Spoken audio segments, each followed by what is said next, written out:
guys, medyo natuwa ako sa mga kasama ko kasi sabi nila chill ride lang daw kami kasi 2026 na. Akala ko hindi magbabago tong mga gonggong na to. Ha ha ha ha ha ha.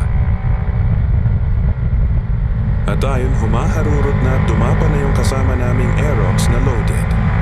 Akala ko chill ride lang, ha ha ha ha ha. Sumabay na din yung naka-MTO3.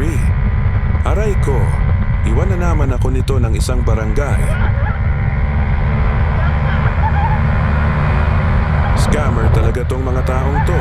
Ay nako, ha ha ha ha, na-scam na naman ako. Kaya payo ko sa inyo, paniwalaan nyo na lahat wag lang ang salitang chill ride.